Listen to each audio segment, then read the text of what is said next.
De tout à fait autre chose à présent avec le journal Le Quotidien qui nous fait savoir que l'association camerounaise des femmes médecins du Cameroun ont donc fait montre de générosité en milieu carcéral en apportant du sourire aux détenus, bien que clôturée déjà. La célébration du trentenaire de cette association camerounaise des femmes médecins a été donc marquée par des activités commémoratives alors communautaire importante dans la prison de Nkondengui. Elles ont été organisées justement sous la supervision du professeur Abella Lucienne Assumpto, présidente de cette commission. Les activités justement menées ont ciblé les femmes.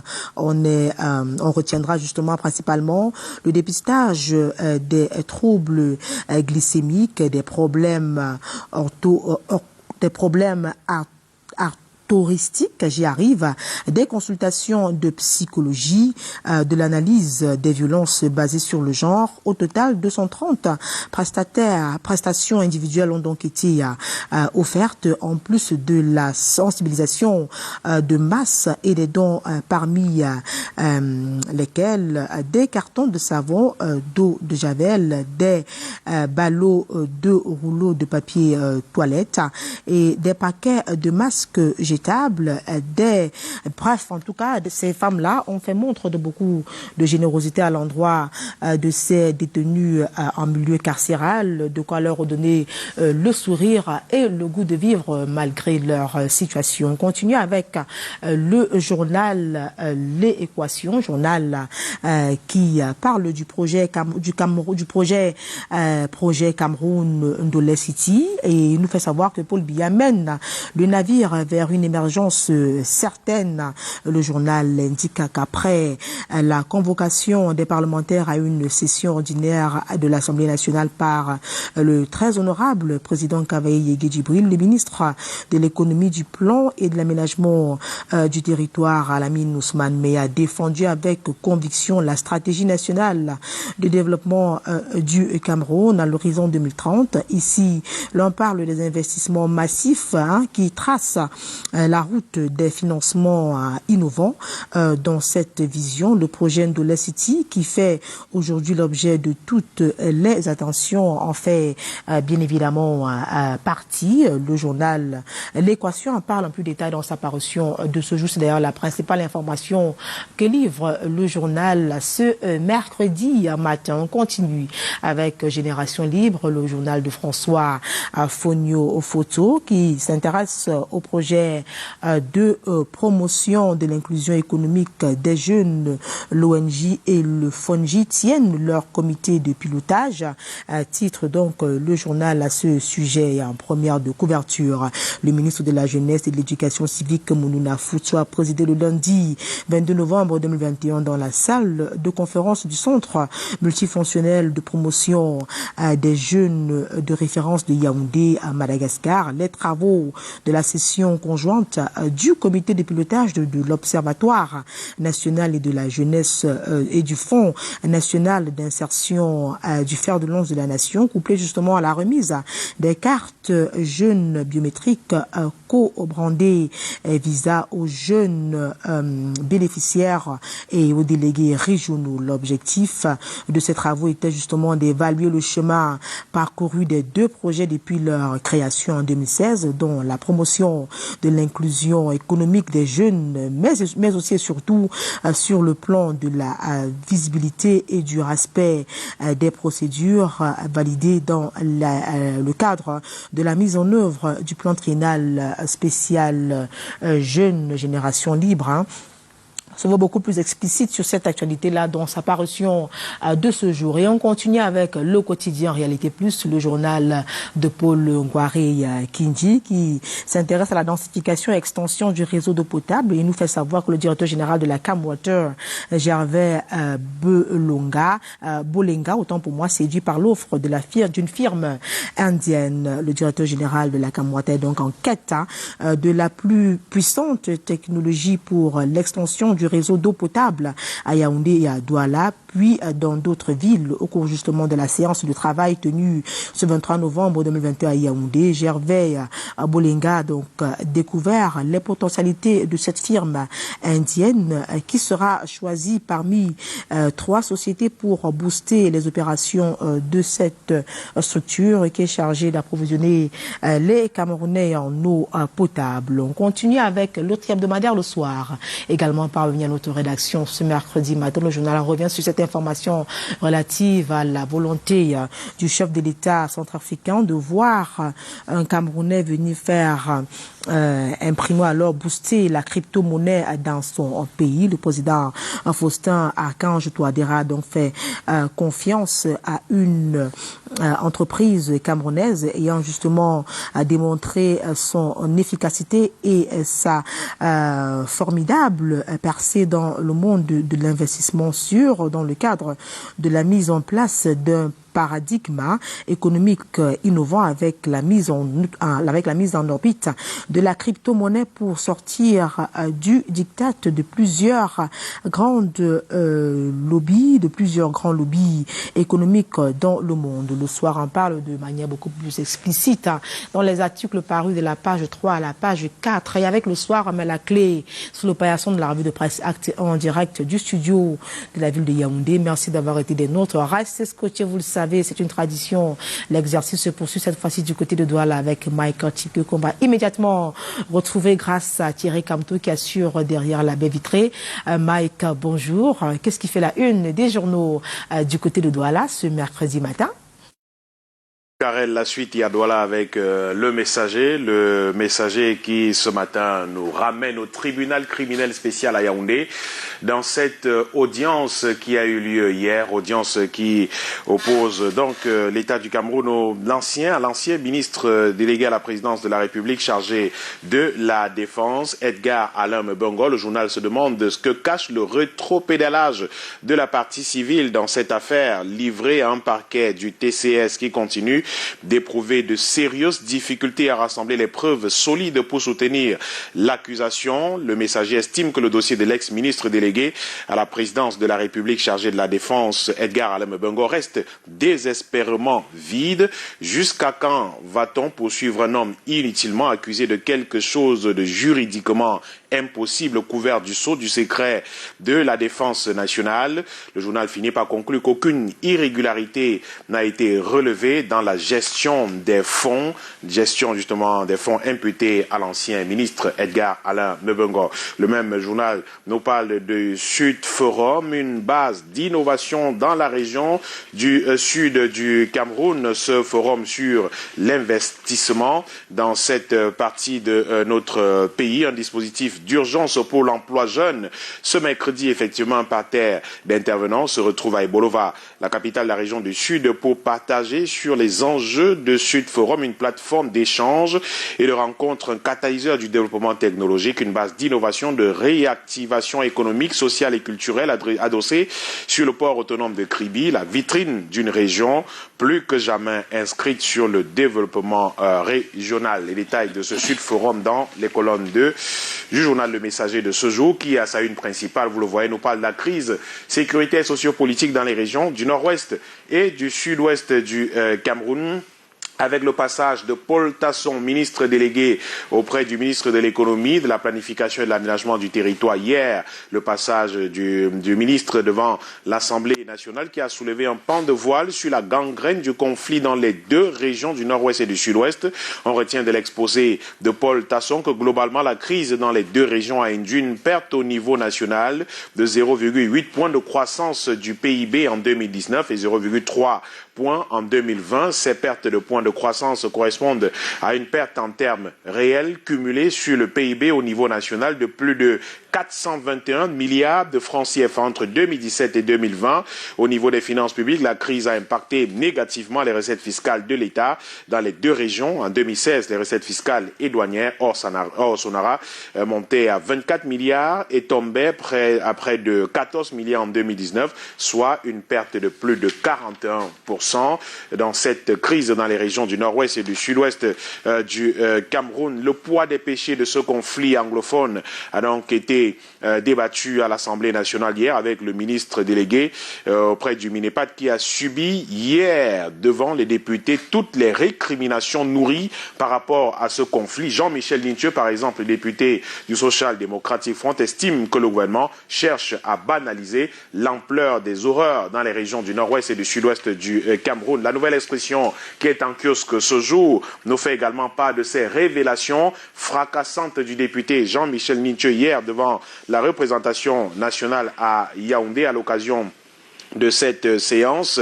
La question de la reconstruction des régions du nord-ouest et du sud-ouest était donc au centre de cette plénière, une occasion pour les députés de critiquer le plan présidentiel, de porter les revendications de leur région d'origine, d'indiquer les préalables nécessaires à tout projet de développement ou encore de revenir sur les demandes formulées pour la tenue d'un débat sur la crise anglophone au Parlement. Et donc le journal nous propose l'intégralité du discours de Jean-Michel Nintieux, député du Social Democratic Front. Il a réitéré une fois de plus que la crise anglophone est avant tout une crise politique. À la situation exceptionnelle, il faut des solutions exceptionnelles. La proposition du SDF reste donc le retour au fédéralisme à 2 États, a-t-il fait savoir. La paix doit revenir dans ces 2 régions avant toute velléité de reconstruction. Cette crise politique dans les 2 régions du nord-ouest et du sud-ouest qui a déjà fait plus de 3000 morts, des centaines de milliers de déplacés internes, des dizaines de milliers de réfugiés et dévasté près de 20% du PIB du Cameroun. Interpellation de Jean-Michel Nintieux hier devant la représentation nationale et toujours la nouvelle expression qui nous parle de ce pseudo-général ambazonien interpellé à Fumbot dans la région de l'Ouest, département du Noun. Il utilisait le nom du redoutable général Nopiti, actif dans la région du Nord-Ouest pour terroriser les populations dans cette partie du pays. Le présumé malfrat et pseudo-général Nopiti a été mis à la disposition de la justice qui se chargera de statuer sur son sort. Nous apprend la nouvelle expression qui parle aussi de ces élections à la Fédération camerounaise de football avec ce nuage, ces gros nuages justement qui assombrissent le scrutin à la Fédération camerounaise de football alors que l'on engage la dernière ligne droite du processus. La probabilité d'une annulation devient de plus en plus grande. Le tribunal arbitral du sport se pose comme un adversaire redoutable à ce processus électoral lancé depuis quelques jours, écrit la nouvelle expression. L'œil du Sahel est également en kiosque aujourd'hui et nous parle de la situation des personnes, des déplacés internes, l'œil du Sahel, des déplacés internes dans les régions du nord-ouest et du sud, dans les régions septentrionales, du Cameroun, notamment à Tildé, avec plus de 2000 déplacés internes menacés de famine. Ces populations du Logon et Chari, affectées par l'insécurité et des catastrophes climatiques, peinent à s'alimenter en attendant une éventuelle réponse à un cri de détresse poussé il y a quelques jours. Les populations multiplient les stratégies endogènes pour résister à cette insécurité alimentaire qui risque, selon les responsables du ministère, d'avoir beaucoup de conséquences sur les conditions de vie des populations de tout le département du Logon et Chari dans les mois à venir. Le même journal nous parle de ces petites activités qui occupent les enfants à Garoua, la capitale régionale du Nord Cameroun. Ils sont nombreux à se balader dans les rues, faisant du petit commerce ou mendiant parfois.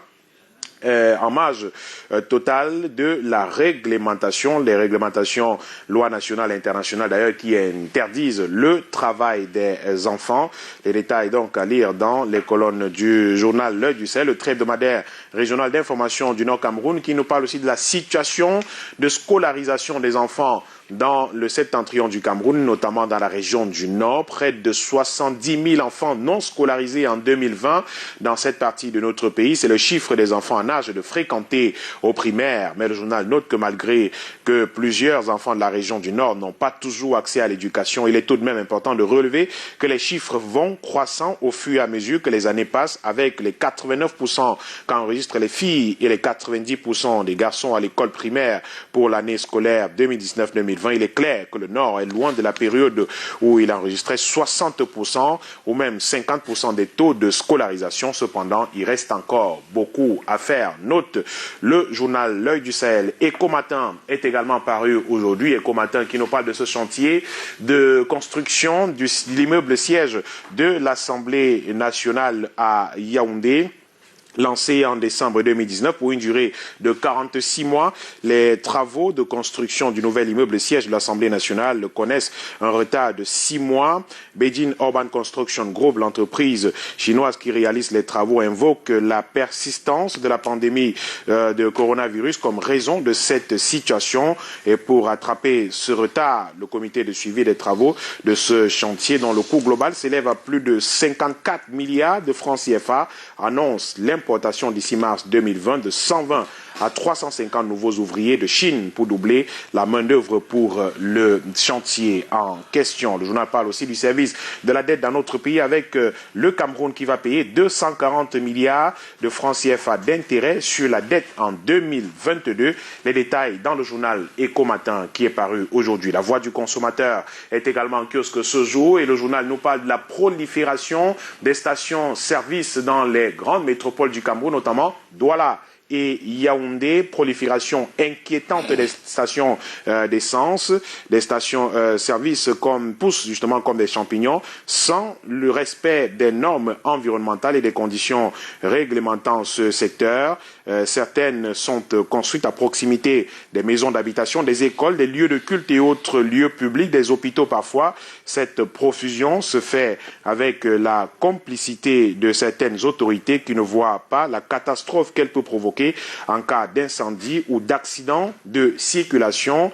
Le nombre de stations-service présentes sur le territoire à la fin 2019 s'élève à plus de 835, des chiffres donnés par le gouvernement. Des stations qui s'installent de façon anarchique à travers le pays, dénonce le journal La Voix du consommateur qui est en kiosque aujourd'hui. Le journal d'Alphonse Aïssia Bena qui parle aussi de la loi des finances 2022, les consommateurs qui seront davantage asphyxiés en 2022 dans notre pays. Le journal qui scrute donc pour nous cette loi de finances 2022 en notant quelques poches effectivement où les consommateurs devront payer davantage, devront payer plus cher.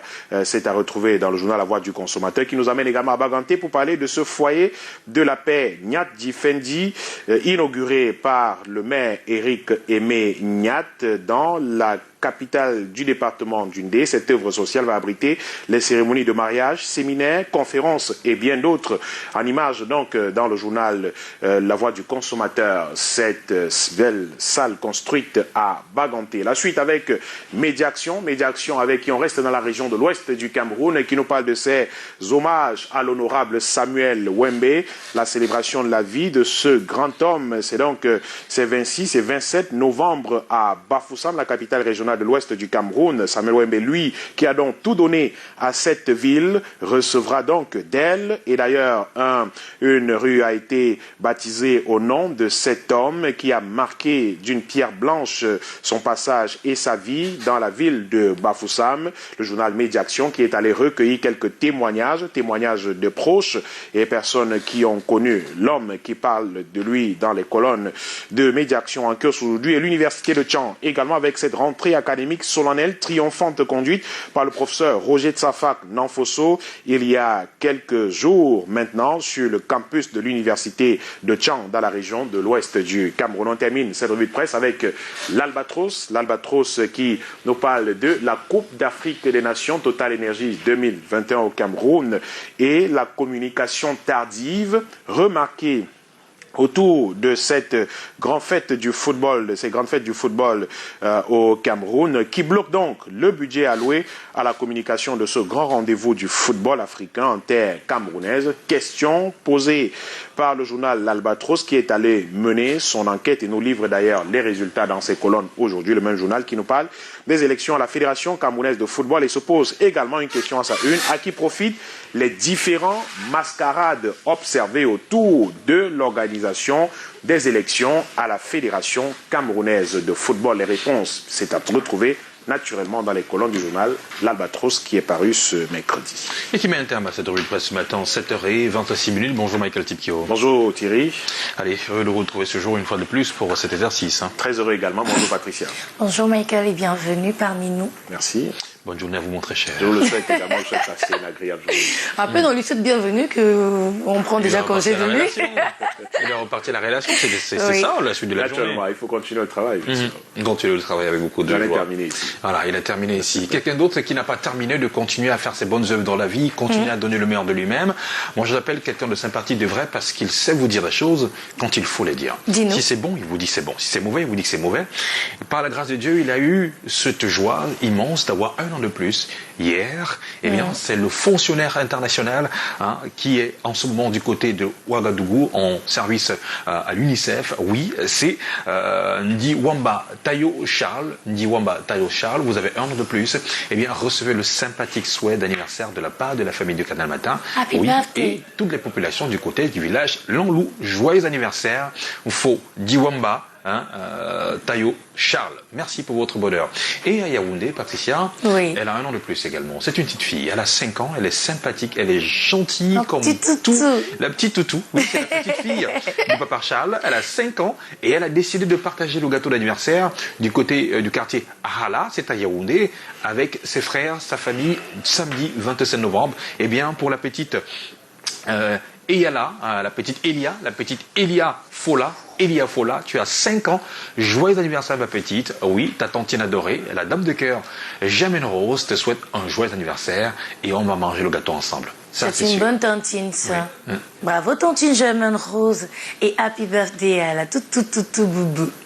Pourquoi on leur fait toujours ça aux enfants? Mais c'est ça, les enfants. J'espère qu'ils aiment en tout cas, et qu'ils ne se disent pas en eux-mêmes, non, mais c'est quoi, les adultes aussi aiment ça. Ah ouais? C'est vrai. Je l'avoue. Allez, on prend la pub. On se retrouve juste derrière pour la suite de Canal Matin, deuxième partie. À tout de suite.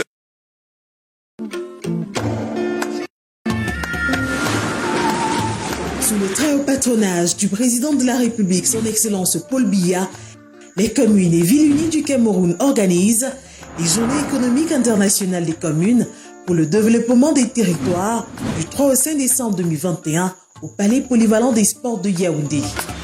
Participants, 360 communes et 14 villes, 10 régions, des communes étrangères, des fonds d'investissement, des entreprises locales et internationales, des investisseurs et autres institutions partenaires au développement. Contact jcom21.com.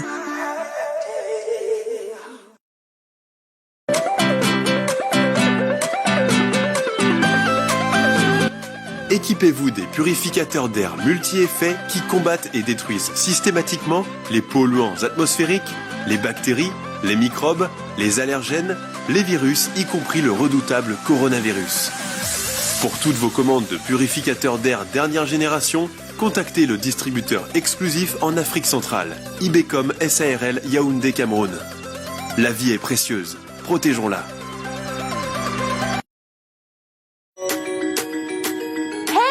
La famille Canal+. Venez passer les fêtes avec nous. Venez, on vous attend. On vous attend sur votre nouvelle chaîne, Canal+ Pop. On vous attend aussi sur Canal+ Première. Et toujours sur les chaînes Canal+ Sport. Pour vibrer ensemble. Pour vivre ensemble. Et pour passer les fêtes ensemble. En ce moment, chers abonnés, Canal+ a un cadeau pour vous. Dès votre réabonnement à partir d'Access, profitez de 15 jours offerts à tout Canal+. Pour célébrer, s'émerveiller, En vitesse, Mac Noël. redécouvrir toute la richesse de nos programmes et partager toujours plus de moments avec vos animateurs préférés. Venez, on vous attend. On va passer. Alors, n'attendez plus pour vous réabonner. Cominada, organisme de certification internationale. Employés, professionnels, gestionnaires, entrepreneurs, techniciens, investisseurs. Votre profil est réclamé au Canada. Étudiant international. Inscription immédiate pour la rentrée de janvier, mai et septembre dans les universités prestigieuses au Canada. Cominada. Investigation, vérification et assermentation de vos documents canadiens et étrangers. Contact Yaoundé et Likesono, avenue Beyaka. 677 71 78 84. Douala, dernier poton Kouloulou. Bafoussam, entrée de la ville à côté de UCB.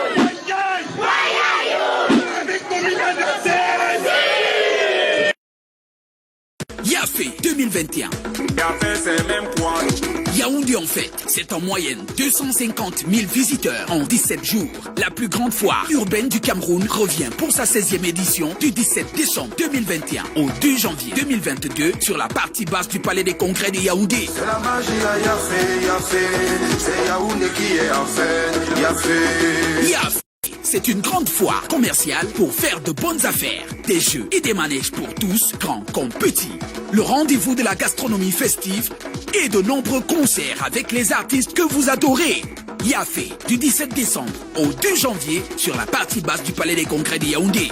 Arrive à Yafé, tu vas même pas t'ennuyer. 11 millions de francs CFA cash au soir de la finale pour les lauréats, dont 5 millions pour le vainqueur de Music Star et plus